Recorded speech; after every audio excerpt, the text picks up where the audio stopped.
अंतरा श्रीमद् भागवतम की ओम नमो भगवते वासुदेवाय ओम नमो भगवते वासुदेवाय ओम नमो भगवते वासुदेवाय ओम नमो भगवते वासुदेवाय ओम नमो Srimad Bhagavatam. Today we are doing verse number 27. Huh? Yeah. One set. One set. C'est bon? Merci. Tam asmanam manyamana tam asmanam manyamana atmano guru mataya atmano guru mataya gale grihita utrastum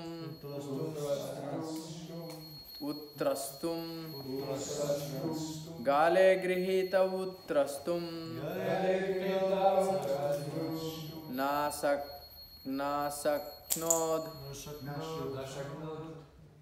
adbutarbakam nashaknod adbutarbakam tam asmanam manyamana atmano guru mataya gale grihita utsrastum nashaknod abutarbakam tam asmanam manyamana atmano guru mataya gale grihita utsrastum nasaknod adbutarbakam. Anybody else?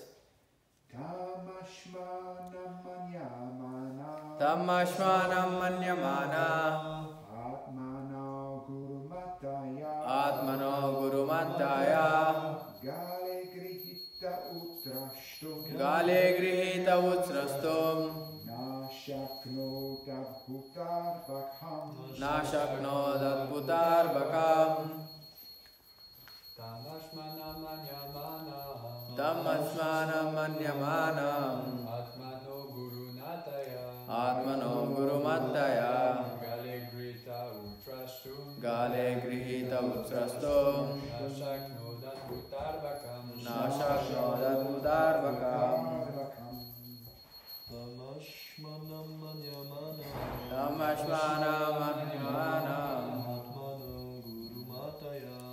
atmano guru mataya gale grihita utsrastum nashaknod adbutarbakam. Word to word translation. Tam Krishna asmanam, very heavy stone like a lump of iron. Manyamana, thinking like that. Atmana, Guru Mataya, because of being heavier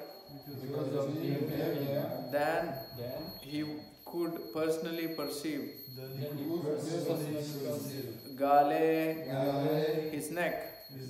Grihite, being embraced or encircled by his arms. Utsrastum, to give up. Na ashaknot, was not able. Adbhuta arbakam, this wonderful child who was different from an ordinary child. Translation. Because of Krishna's weight, Trinavarta considered him to be like a great mountain or a hunk of iron. But because Krishna had caught the demon's neck, the demon was unable to throw him off. He therefore thought of the child as wonderful. Since he could neither bear the child nor cast aside the burden. Purport. Trinavarta intended to take Krishna up in the sky and kill him. But Krishna enjoyed the pastime of riding on Trinavarta's body and travelling for a while in the sky. Thus Trinavarta's attempt to kill Krishna failed. While Krishna, Ananda Chinmaya Rasa Vigraha, enjoyed this pastime, now since Trinavarta was falling because of Krishna's heaviness, he wanted to save himself by throwing Krishna off from his neck, but was unable to do so because Krishna held him very tightly. Consequently, this would be the last time for Trinavarta's yogic power. Now he was going to die by the arrangement of Krishna.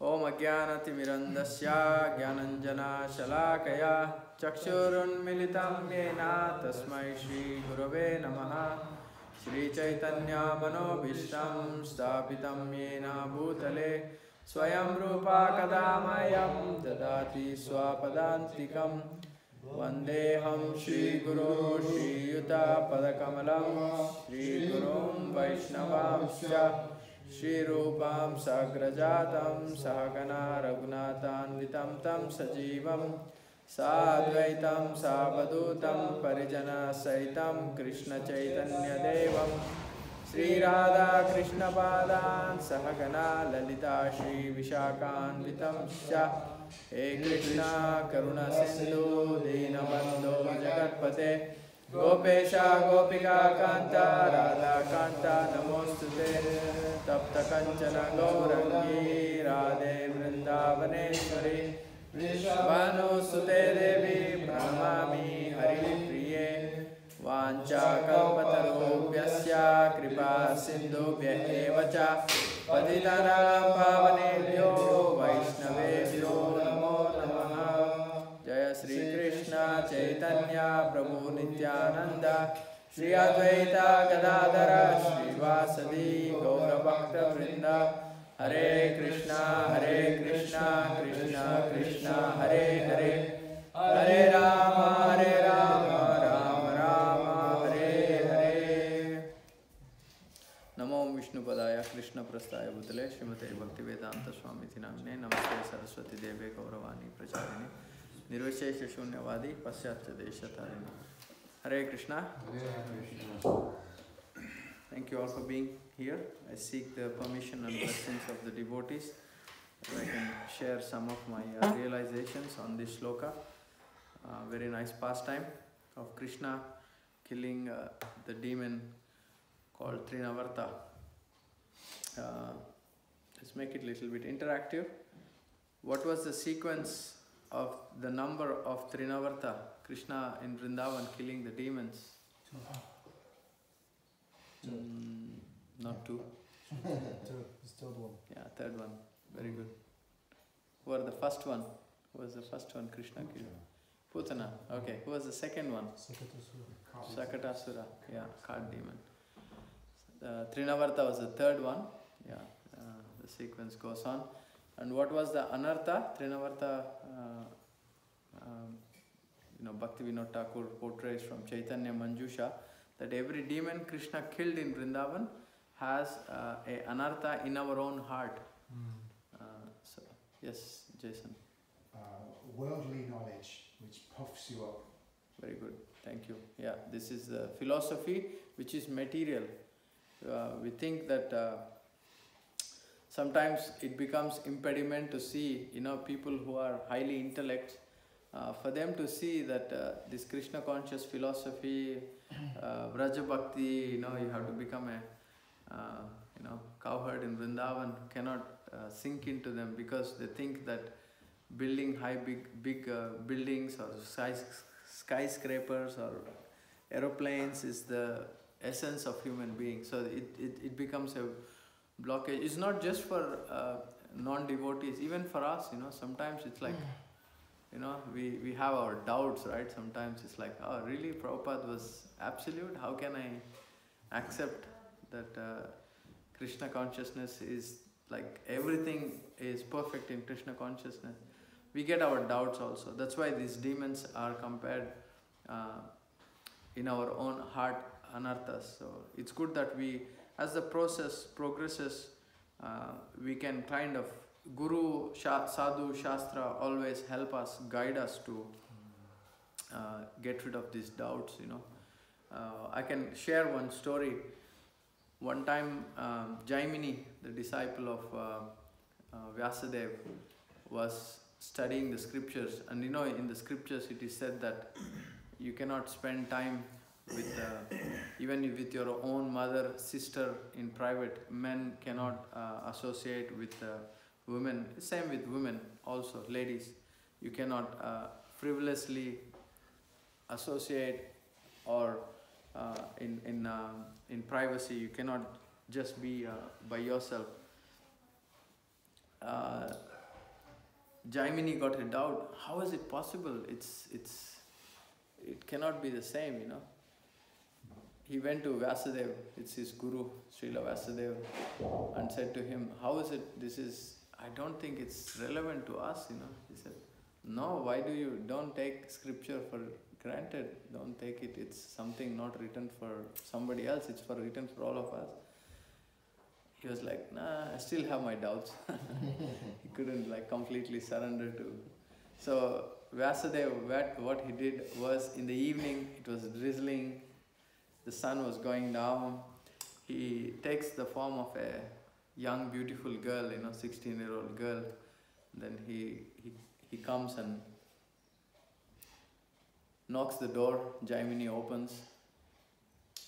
Jaimini asks, oh, who are you, lady? He said, oh, I was selling things in the village, now it's getting dark, it's raining, I cannot go back. Can I stay in your ashram tonight, you know? Jaimini said, yeah, there is no other option, so yeah, you can sleep in the other room, you know. He gives her the permission. And then he is sleeping all night. For him, it's like, maybe this lady doesn't have a blanket to cover herself, maybe she's cold, maybe she needs a pillow. He constantly meditated, like, you know, and then he started to go and knock the door. No, she's on the other room, I'm safe, I'm okay, you know, but she's in her mind, she's in his mind already. Goes and knocks the door, you know, are you okay, do you need something? Yeah, it's okay, you know.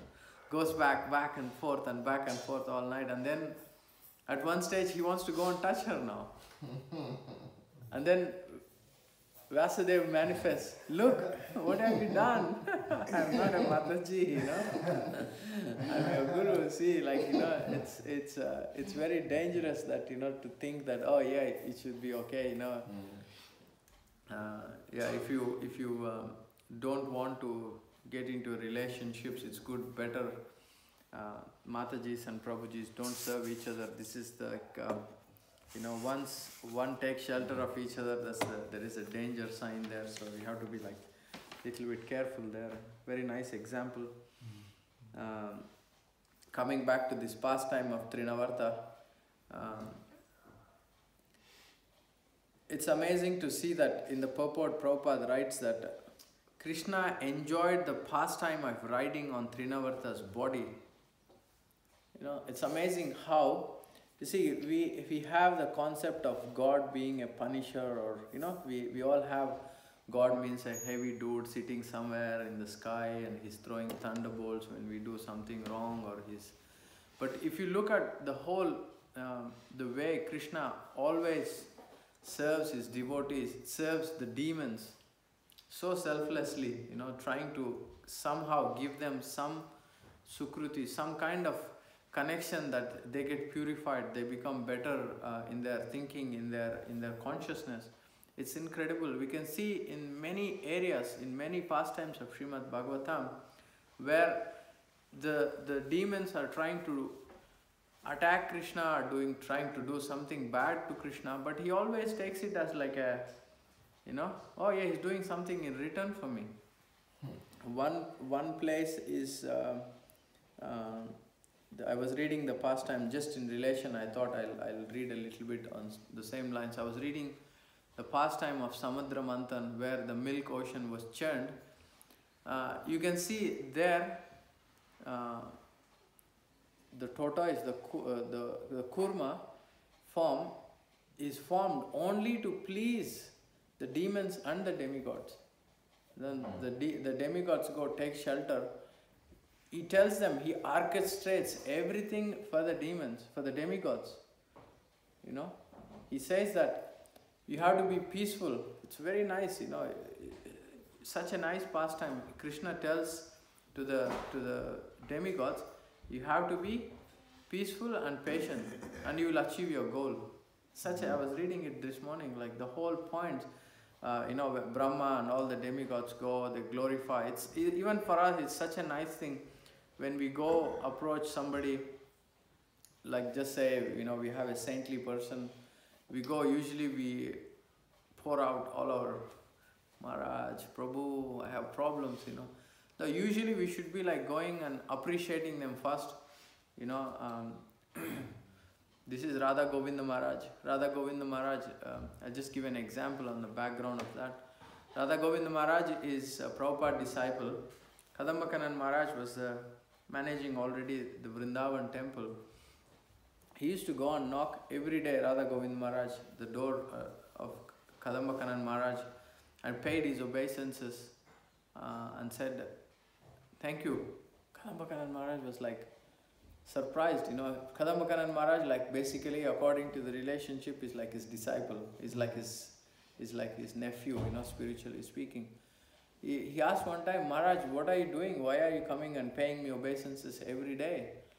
He said, you know, you're the one of the manager here, you know, I kind of, you are like the father for all of us here.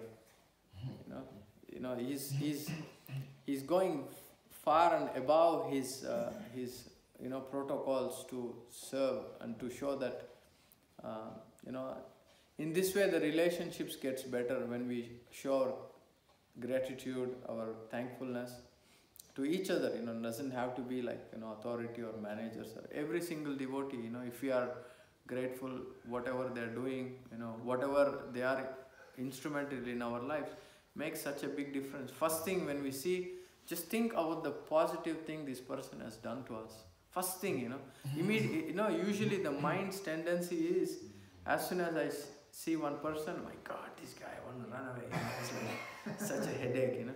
But just stand there for a minute. Let the intelligence switch in. Let us see, this person is good at singing. This person, you know, Bhakti Siddhanta Maharaj, devotees were complaining, my God, Maharaj, he's such a bad guy. He's doing this, he's doing that wrong, he's doing everything wrong. Maharaj asked, what is he good at? He's playing Mridanga very well. So this is very, very uplifting for us, that if we switch to the good qualities of each other, you know, and that will kind of protect us also, because as you know, mind is very negative. Immediately it becomes Trinavarta, goes up in the high sky, you know, bam, Krishna goes somewhere and Trinavarta is taking over our mind. So yeah, that this can strengthen our relationships. I also found a verse in Srimad Bhagavatam, you can open it if you like, 10th canto, 5th chapter, verse number 4, how we can be purified. It's a very nice verse. I kind of thought I'll share it also this morning. Kale nasnana sauchabhyam samskaras tapasejaya suddhanti dhanai santushya dravyani atmatma vidyaya. There are 10 things can be purified.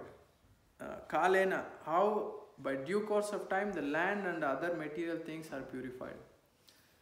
Be with me, I'm going to ask you back how things, because I was very curious when I was listening to this class. So by time, by Kala, what is purified? What did you say? Earth, yes. Elements, you see, leaves and oceans. By time, you don't have to do anything. Let human being take a pause, everything gets purified. We don't have to, you know, go and clean a lot. Earth, elements, like they're cleaned by oceans, they're cleaned by themselves. We don't need to, at least don't put plastic in there. Snana sauchabhyam. Snana sauchabhyam means, like, snana means snana yatra. Today is snana yatra actually. By bathing, sauchabhyam means like the body is cleansed. Snana sauchabhyam. Body is purified.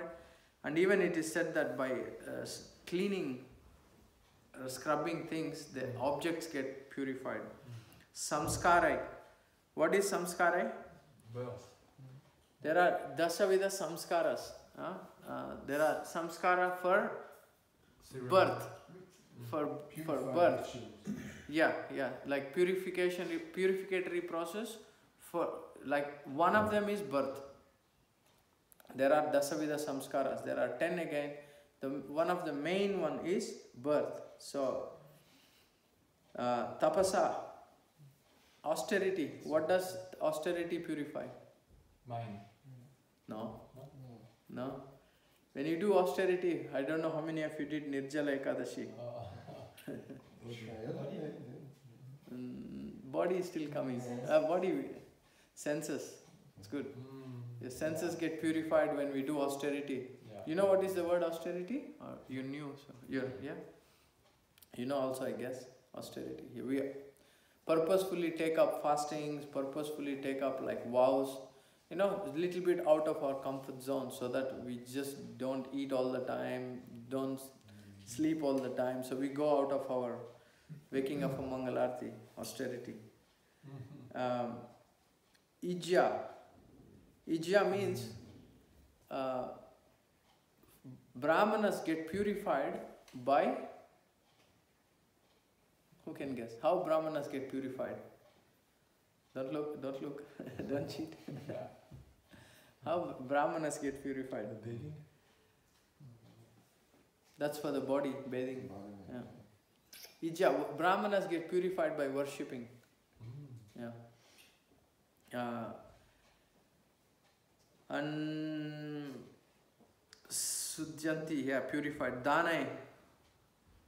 What gets purified? Dane. What gets purified? Dana. Dana means? Dana, charity. Yes.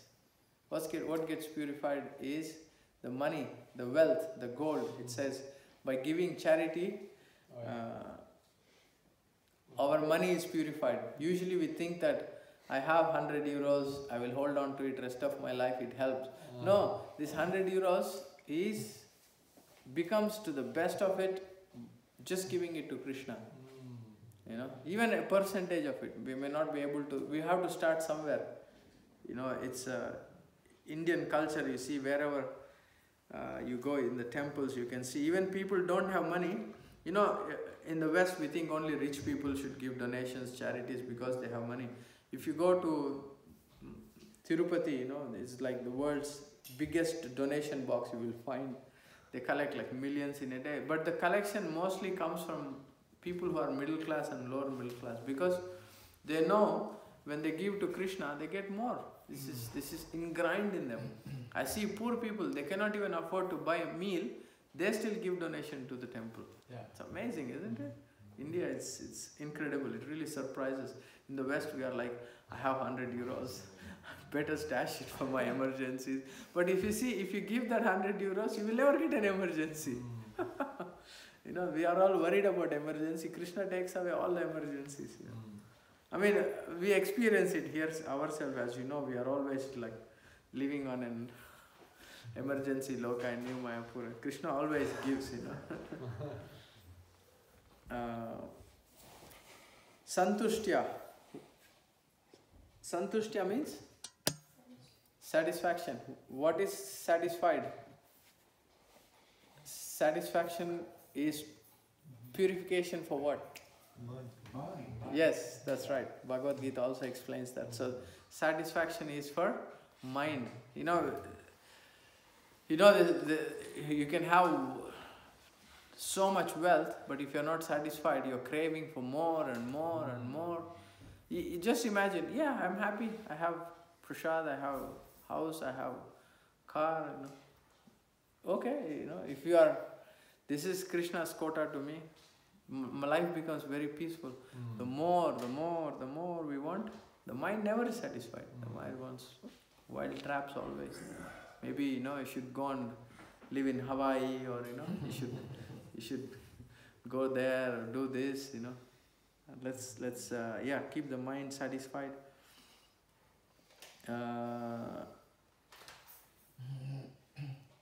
What's the last one? Mind is done now. Intelligence. It says Atma, the soul. How is Atma? How is the soul purified?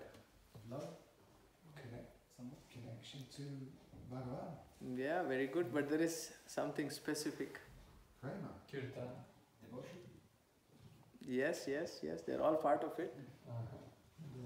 Specific one we are looking for.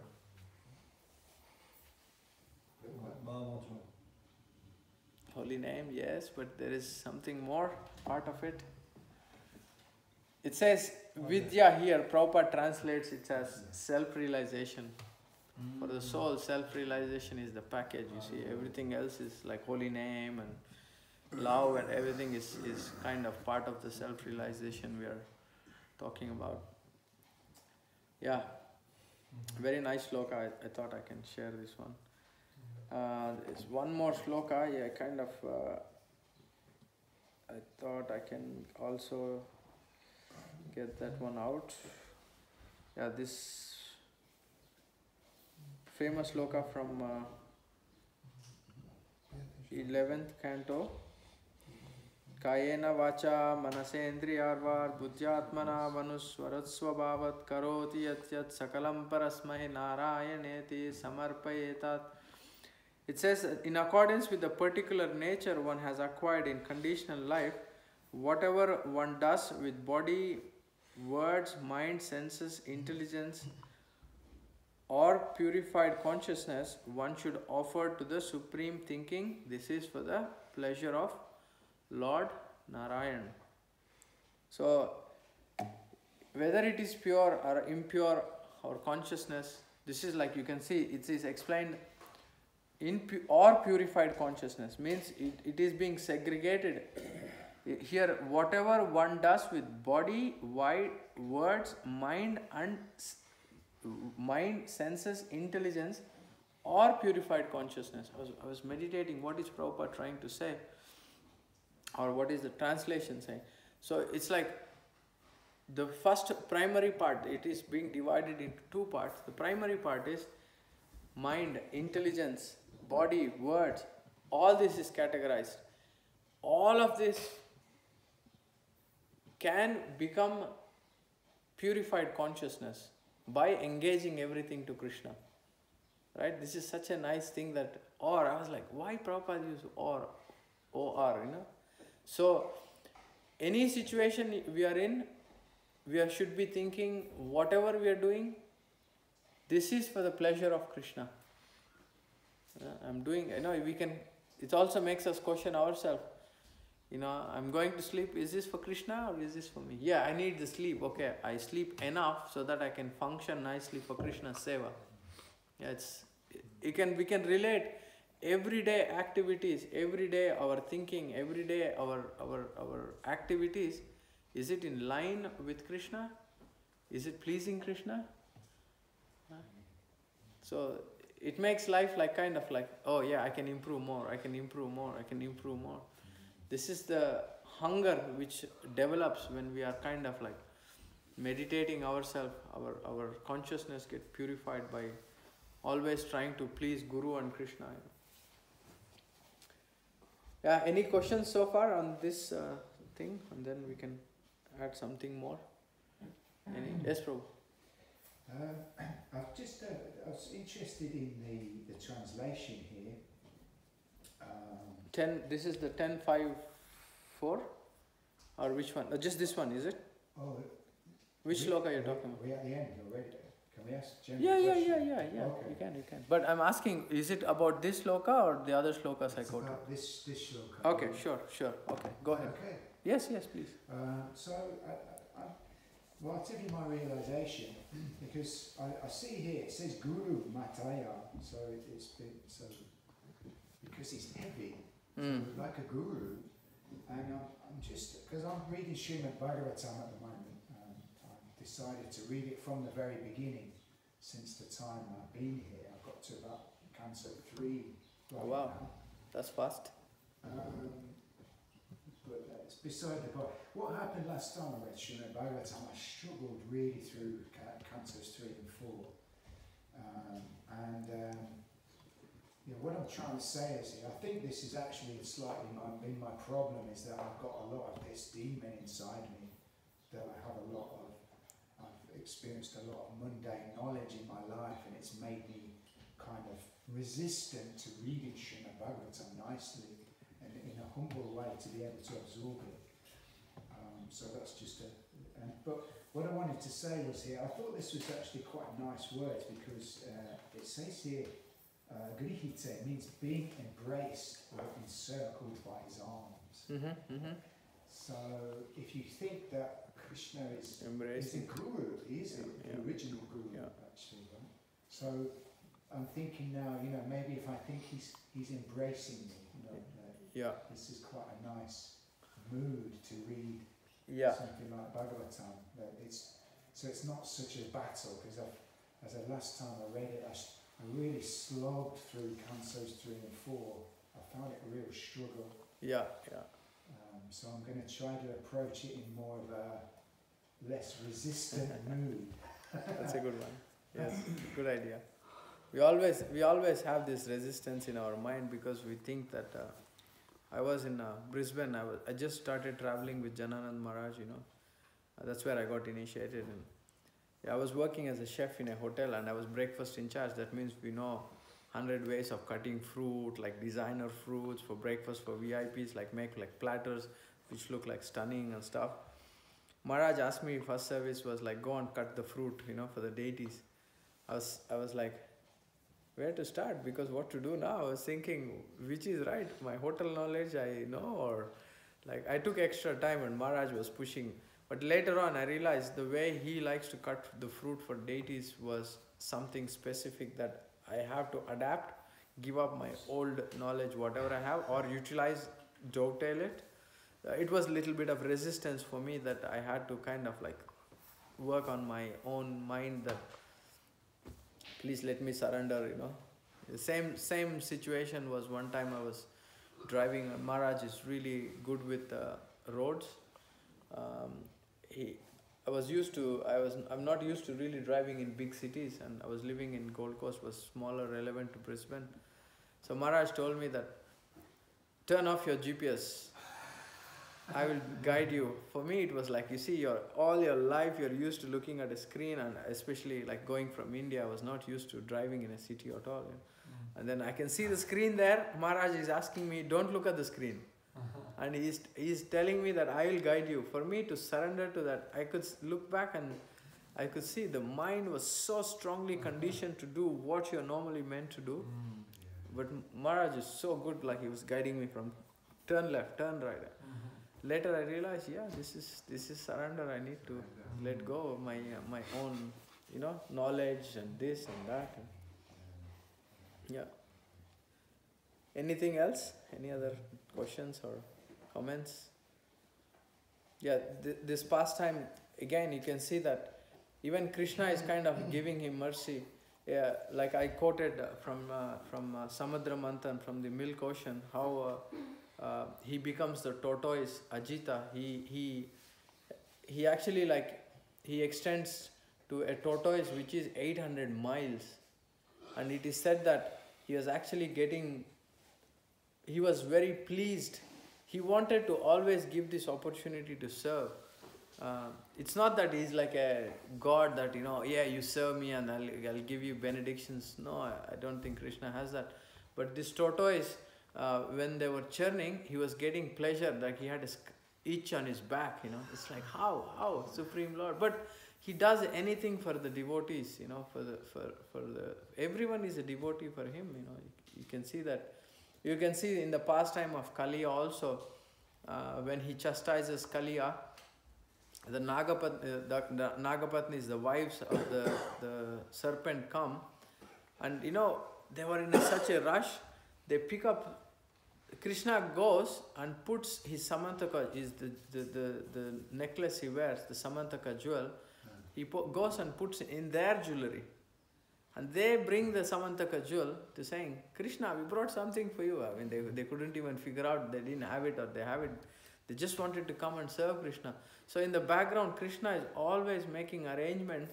Somehow or the other, we get to serve him, that he can give us this taste that we can serve him, give up the lower taste of serving the senses and the material world and Maya, you know. Yeah, amazing that Krishna is always hungry to, you know, in Vishnu Sahasranama, there is a name for Krishna called Nimisha and Animisha. Nimisha means like Jagannath, he has like huge eyes. He only sees the good. He doesn't see any bad, you know, he hasn't got like eyelids. He only sees what good you have done. Animisha, if you go to Sri Rangam, Ranganath or all the South Indian deities, they're lying down, you know, their eyes are closed. I don't see any faults, any defects, nothing exists. So, you know, this is amazing how Krishna just sees every little thing, every single thing we did for him or endeavors, you know. And he makes arrangements that it grows, it grows, it grows, you know. At the Samadra Manthan, I was reading the past time that they couldn't even lift the Mandara mountain. He comes on Garuda. They were actually crushed to death. He comes, brings them back to life. But you see, it's amazing, even the demigods and the demons, they could have just said, we will just surrender to you now, you are the Supreme Lord, but they're still attached to being for sense gratification. He's still facilitating. Akama, sarvakama, moksha kama, vidhiraye, tivrena bhakti yogena, yujeta purusha param. So he's facilitating whatever desires we have, but he's fanning the bhakti part, you know. Yes. Just as another small question, if that's possible. There's things that I sometimes struggle with Bhagavatam, to be really honest, is some of the things which seem very, very mythical. So do you have any suggestion to get past that, those things which seem very mythical? You see, like when we started Krishna consciousness, everything was a myth for us, right? We were thinking, I was thinking, you know, I saw one devotee walking out with a bead bag and putting his hand inside. I was thinking, maybe he must have some papers or something inside, you know. I don't know what is this guy doing, you know. So as you know, as you spend more time with Bhagavatam, with devotees, I was listening to Gaurang Prabhu on this point. He was saying that the grains nurture, Krishnadas Kaviraj Goswami explains in Chaitanya Charitamrita, the grains nurture the human body. You see, without grains, whatever you eat, you are not satisfied. Usually you like eating grains, it gives you satisfaction and strength. So, for the soul, the grains of Shravanam, Kirtanam, in the association of devotees is very uplifting. This is the soul food. That's why we should always have association of devotees. You know, it's okay to read books, but we have to read the books. I think I brought this point again in last class. In the association of devotees. This is very uplifting. As you know, our journey began thinking this, that, everything else. Now all of them are gone. Imagine in 10 years' time, today's myth is gone. Because Krishna reveals, you know, this book is Nitya Nutanam. Every time you read, it gives you higher knowledge. There is no such thing called as, oh, you never feel I read it. But you feel this is new. This is new. Nitya Nutanam means it's ever fresh. Even if you read million times, you will only get purified. See, the problem with us is the layers we have. And we are putting more layers also with like sense gratification, offenses. If we can stop them, you know, Krishna reveals, you know, this famous shloka, 10, 12, who knows the Bhagavad Gita shloka? The beach slokas. We start with Aham Sarvasya Prabhavo. The last one? The last one? The fourth one. Tesham evanu kampartam aham agnana jamtama nasyami atma bhavosto gnana deepena bhashvata. He says, with a shining lamp of knowledge. He is saying that I will go in your heart with a shining lamp of knowledge. I will dispel the ignorance. So, who has to do this? The cleansing is not done by us. Cleansing is done by Krishna in the heart. This very famous shloka also, Shrunata Swakata Krishna, Punya Shravana Kirtana, Hridayantosya Bhadrani Vidunoti. Vidunoti, Dunoti. Who is, in Hindi we say Dona means washing. Vidunoti, Suhrida Satam. Vidunoti means I will wash. Suhrida means I am your best friend. Satam means he quotes again. Satam means in the association of devotees. So it's very powerful, it's very simple, but for us it's like too difficult to digest it, you know. Anyway, the process, as you know, all the ignorances, everything misconceptions we have, just by time, being under the shower, everything gets cleansed. Definitely, yeah. I can say from just for Bhagavad Gita, for example, when I say to people, I say, here you go, here's a Bhagavad Gita. Try to read this book. But usually I give them the little warning. I say, but I have to tell you, it's taken me about 5 years for the fog to lift. Oh yeah, true. Prashadam helps also. The fog lifts fast with prashadam, right? Okay, we have few minutes. Anybody has anything else? Or sorry, I've been busy. I didn't prepare much. I'm trying to speak something what I listened. Thank you, Nitai Sachisuta Prabhu, for joining. Thank you for joining us. Hare Krishna. Okay, Granthara Srimad Bhagavatam ki Jai.